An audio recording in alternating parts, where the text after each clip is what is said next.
everyone, my name's Amy, and on behalf of the Academic Writing Education Center, I welcome you to Reading to Connect. This is our Week 2 course. Today we're going to be looking at the basic reading strategy of prediction, skimming, and scanning. Let's start. We have two different learning outcomes today. The first goal we were trying to achieve is that we're going to try to utilize the skill of prediction or anticipation to help us predict or anticipate what the possible content of the article could be. The second goal that we're trying to achieve is the art of skimming and scanning. Basically, we're going to try to use this skill to determine the general and the specific information the article is about to present. Now, before we begin in today's activities, let's have a little warm-up first.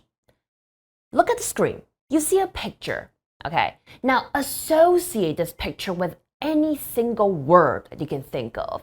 It could be a verb, it could be an adjective, it could be a noun. Write them all down on a piece of paper, spend 1 minute, and let's come back. Good luck.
Now, you may associate this picture with words like Joker, Halloween, Grims, clowns. These are words that you have made yourself associated with once you've seen this picture. What's interesting is that prior to this warming up exercise, you weren't expecting this. But once you've seen this picture, you start to make these associations. So the first skill that we're going to be talking about, namely prediction or anticipation, actually practices this skill, because it helps you to connect the things you're about to see with your prior knowledge or life experiences. When you've activated these background knowledge or prior life experiences with what you just seen, it actually activates your experience as a reader. It makes you become an active reader rather than passively receiving information. So in today's exercises, we're going to teach you several tips to help you activate these background knowledge or life experiences to help you become a more effective and better reader. So when we talk about the basic reading strategy of prediction, skimming, and scanning, namely, we're talking about the hook and the links that are presented in the article. With hook is a very important component in English reading because it helps you to trigger your interest. And once you're interested, you start to anticipate, you start wanting to dig deeper. And this is when you can effectively integrate the new information you're about to receive with the old information you have already stored in your brain. And this is how we can more effectively understand these new information. So coming back to these three different techniques, what kind of things do you think they have in common? They are all technically a type of radar. They help you to determine what kind of key information that you're about to see, and how these key information can be useful. So let's start with prediction. Exactly what is prediction? Predicting is a basic reading skills that through the simple keywords that you are able to see in this article to help you determine what kind of information that could appear in the article. And these little tidbits of information would help you form a visualization of the plot or the story or the article you're about to see. So what are these tidbits? These tidbits could be titles, they could be headings, they could be subheadings, or they could even be the pictures or the graphic that are presented in the article. All these information could construct a basic formation on the organization of this article to help you determine the possible content that could appear. Essentially, these tidbits are more so like a game because you're looking at these clues, and with these clues, it comes with excitement, it comes with anticipation. And so it challenges you as a reader to want to read more, to want to read faster, to want to know what this article is talking about. So when can you start to use the scale of prediction? Usually it would happen at the pre-reading stage because obviously from the word predicting or anticipating, you are thinking of the word guessing. So it usually happens at the beginning. That is quite common. But it's also very useful in the during reading stage because during this particular stage, what happened is that you're modifying your original predictions. The more you read, the more you get to modify your original prediction based on the information you're now receiving. Because what you don't want to do is that you are changing the author's perspective or meaning because your original hypothesis was wrong. So as you read, you get to modify that. As you read, you are closer to the truth that the author is trying to express. Now, during the post-reading stage, this prediction skill will help you to review and reflect, basically the accuracy of your initial predictions. By this point, you'll be able to practice your prediction skills to perfection. What are the stages of predicting? Number one, you need to be looking at the title. Then, you want to look at the different cues that we talked about, such as subheading, pictures, etc. Next, you need to consider what is known. So essentially, connect what you've read with your previous experiences. Then you can start making predictions, and then you can start to make these connections of your original prediction along with the information that you're seeing. Now that we talked about this particular skill, let's put it to practice. We're going to be looking at 5 different news headings, and then we're going to predict the content of this article based on the heading. Are you ready? The first heading: Domino's Taiwan offering pearl milk tea pizza. So with option A and B, which one do you think is better suited for this particular title? I would think it would be option B, because the word pizza flavor, the word domino are both present in the news heading. Did you get it right? Let's look at the second one. Magnitude 4.3 earthquake rocks northeast Taiwan. What do you think the content of this story would be? I think it should be option A. The reason why it is because the word struck is actually the same meaning as the word rock in the news heading, both meaning shaking things up. So here we're just using different words to express the same meaning. Did you get it right? Let's look at the third one. Breaking gender stereotypes. A young girl reminds women and girls of their right. So what is so special about this particular news headline is that there's a main heading and a subheading. So we can predict the content must be critiquing the idea of gender stereotype. Now, which one of this option will be better? Because in the news heading itself, the main character will be the young girl. This young girl would be the example they're going to give to explain what support this particular news. So the answer should be option B. Did you get it right? Let's look at the fourth one. Migrant workers rally against sexual harassment in Taipei main station. Now with option A and B, you need to be a bit careful. Give it a few seconds. Which one do you think is better? Now, if you pick B, that is the trap that we're setting you to. It's slightly different from the last news heading because in the last news heading, it is very obvious that the main character will be the young girl. And the aim of this news article is to eliminate gender stereotype. But in this particular news headline, although in the headline it has the keyword sexual harassment, but the main noun is actually migrant workers. So we can predict that what they are rebuttaling, what they are rallying against is about the sexual harassment of migrant workers. So the news article won't be just talking about the concept of sexual harassment in general. It will be even more specific. So from here, think back to the warming up exercise that we talked about at the very beginning with the Joker picture. It is that kind of skill that we need to apply here.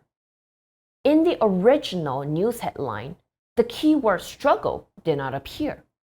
But once you have seen the news headline and once you have associated that with your background knowledge or life experiences, words like struggle or fight would appear. And with that in mind, the next news headline should be easier for you. EU agrees Brexit extension to 31st of January. Which option do you think is better? It should be option B, because quite simple, the word grant is actually the synonym with the word agree. Did you get all these right? Now that we've looked through 5 different news headlines, we're going to try something even more difficult now to challenge you. Are you ready? Let's go. You're going to be looking at this particular title, Evolution in a Bottle. Along with this title, you see a picture. Now we're going to show you the headings of this particular article. So basically, you're looking at 3 bits: the title, the picture, as well as the headline. You're going to spend about a minute, look through them, and see what kind of associations can you predict from these 3 parts. Let's go.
So let's practice. So which one of this is not likely to be discussed? Let's look at the ones that would appear. In the second option, the option A talks about how bacteria is used in scientific experiments, while B talks about how E. coli adapts to temperature changes.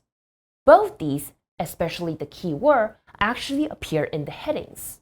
Although the word they use is bacteria, we can predict the article could very likely uses E. coli, which is also a bacteria, as an example, especially when the word LTEE actually means the long-term experiments for E. coli. Let's look at option 3. Option 3A talks about what LTE does, while B talks about the challenges they could face when they're conducting an experiment. It could seem at first sight that this is a very general discussion, but since A is likely, it could very well be that this is something they could talk about. In option 4, it talks about the significant result in LTEE, and in one of the main headings, it did talk about the LTEE amazing findings. So option A, again, is quite likely. Now that we've eliminated what is likely, we are able to know what is unlikely. And so with option 1, the evolution of a human being in 1A is not something that was discussed in the title, in the picture, or in the heading. Nor did it talk about extreme weather. So the answer to this exercise will be option 1. Did you get it right? So we've finished the first basic reading skill. Let's move on to the second one, skimming. Skimming is basically a fast reading for main ideas. With skimming, what you need to know is that number 1, you are doing a preview to a more detailed reading without understanding the minor detail of it. With that in mind, it means that you're looking for the main idea or the main structure of the article, while leaving the minor detail out first. So, what advantage it could bring is that it allows the reader to select information that is useful for their original purpose. So you have a main purpose in mind going into the reading. While you read, you're able to identify the author's point of view and follow the flow or the logic using the particular signal words, the particular headings or subheadings. What is interesting about this particular skill is that since you only want the main idea, you can quickly skip through the things you don't understand at first. It could be jargons, it could be complex ideas. Leaving these things that scare you out of sight first, it helps you to increase the flow as well as the speed of your reading. Now, let's go through the steps of skimming. So the first step you're doing is basically identifying your purposes. You need to know what kind of information you're looking for. You need to know what information you are definitely wanting to get from this particular article. The second step you need to do is quickly glance through the title, the author, as well as the subheading to gain a general idea. The third step is that you're going to quickly find the illustration, the graphs, the charts, or any other visual cues that can help you to construct a general idea of this article. The fourth step you're going to do is look through the first paragraph. It's usually the introductory paragraph. Or if there's an abstract or summary to this particular article, read them as well. It will give you a quick overview of what the main ideas or the framework of this particular article. Now the next one is a bit tricky. You want to read the first and the last sentence of every single paragraph, because they serve the purpose of being the introductory sentence as well as the concluding sentence. Usually the introductory sentence will introduce the main idea of this paragraph, while the concluding sentence sums up the result they are trying to demonstrate. By looking at the first and the last sentence, it helps you grasp the logic of the author. Now the next step you need to be aware of is looking for the repetitive keywords. Is there any particular noun, a particular jargon, a particular verb that continues to appear in the same paragraph or in the same article? If they do, you need to make sure you pay special attention to it because they are quite significant. Now the last step you need to do is read the concluding paragraph. Quite simple. In a longer text, the concluding paragraph is usually where the author will sum up all of his main arguments, main ideas, main findings. And so by looking at the concluding paragraph, you can confirm that everything you've read is actually logical and that the information you're looking for does exist. Now we're going to be utilizing what we just learned about skimming in this particular article. So spend 3 minutes, look through the article with the title, "We like taking selfies but not looking at them." See whether or not you can apply the skill you've just learned in reading this. Good luck, and I'll see you in a bit. We like taking selfies but not looking at them. The selfie paradox. Taking selfies is hugely popular, yet most people would prefer fewer selfies on social media. An online survey has found that although taking and posting selfies is hugely popular, 82% of participants would prefer fewer selfies on social media. Interestingly, people perceive their own selfies as more self-ironic and authentic, and selfies taken by others as more self-presentational and less authentic. Selfies are enormously popular on social media. Google statistics have estimated that about 93 million selfies were taken per day in 2014, counting only those taken on Android devices. Selfie accessories such as selfie sticks are now commonplace, as are selfie cameras on phones, and the word selfie was even added to the Oxford English Dictionary in 2013. While selfies are extremely common, opinions on selfies can vary significantly.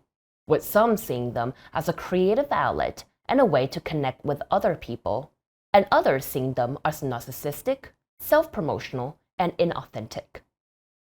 Critics argue that the nature of the selfie, a photo deliberately taken of oneself by oneself, means that the selfie can never be an authentic glimpse into someone's life, but rather appear contrived and make the selfie taker look self-absorbed. As a contemporary cultural phenomenon, selfies are of interest to psychologists in terms of how people think and feel when taking, posting, and viewing both their own selfies and those posted by others. In a recent study published in Frontier in Psychology, Sarah Diefenbach, a professor at Ludwig Maximilian University in Munich, conducted an online survey to assess people's motives and judgments when taking and viewing selfies. A total of 238 people living in Austria, Germany, and Switzerland completed the survey.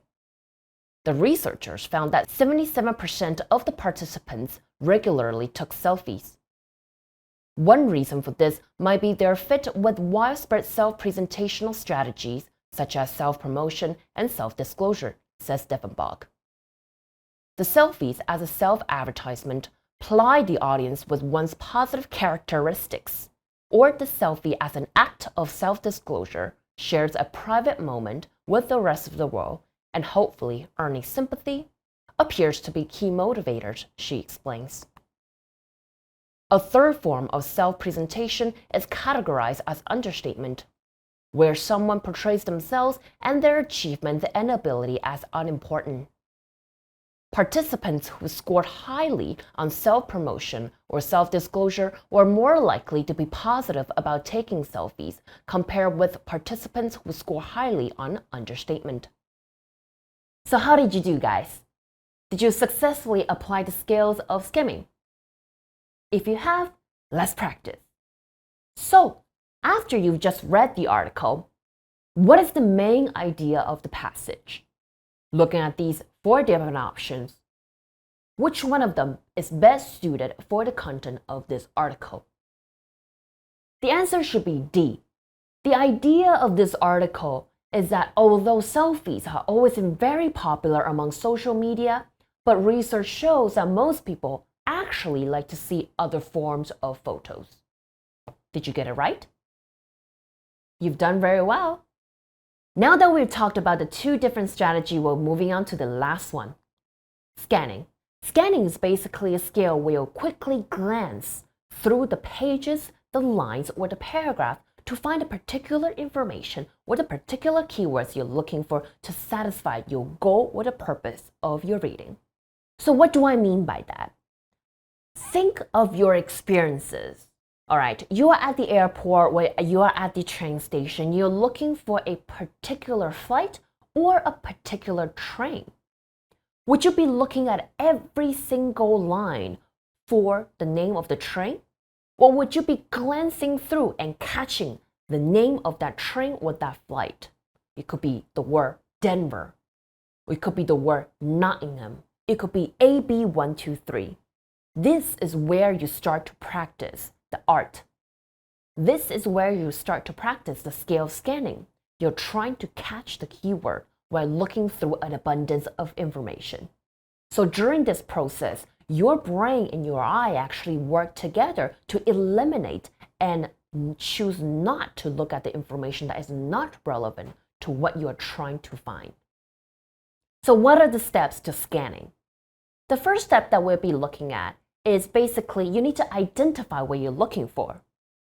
So again, it could be a keyword, a number, a concept, phrases, or even page sections.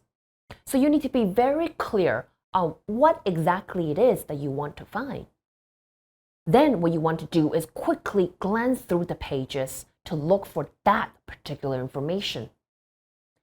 Third, when you find the information that you need to read around it. So for example, if let's say you're looking for the word AB123, once you've found that on your page, you read around it, read the entire sentence that contains the word AB123. And then last, Once you've read the entire sentence and that you have confirmed that this particular sentence does contain the information you're looking for, and once you've found that particular sentence and you read through it and you realize that this is what you're looking for, you read even more of it, which means that once you found A, B, 1, 2, 3, you're looking at the entire sentence. Once you realize that this sentence that contains A, B, 1, 2, 3 is what you're looking for, you read the entire paragraph to gain a deeper understanding and a more complete understanding of the main idea. And obviously, if this is not what you're looking for, then continue to scan to look for more information that could be useful to you. Now, we're going to start practicing. So look at these 5 different questions. Keeping these questions in mind, you're going to go back to the article, and then you're going to scan for that particular information. Good luck!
So these are the answers to the questions. How did you do? Did you get all of them right? Congratulations! We're at the end of our class. So let's have a quick review. Today we talked about several different basic reading strategies. Number one, we talked about predicting. Basically, we're looking at the main frame of this particular article to try to anticipate what kind of content that could appear in this particular reading. Number two, we talked about skimming. Basically, skimming is reading fast for general understanding of what this article is talking about, saving you time while being able to understand quickly what the author is trying to say. Number three, we talk about scanning. Basically, with an aim in mind, you're looking through the pages very quickly to find the key information you need. Thank you for joining me today. Now remember, there are some assignments for this week's course before our class begins. Good luck, and I'll see you next week. Bye-bye.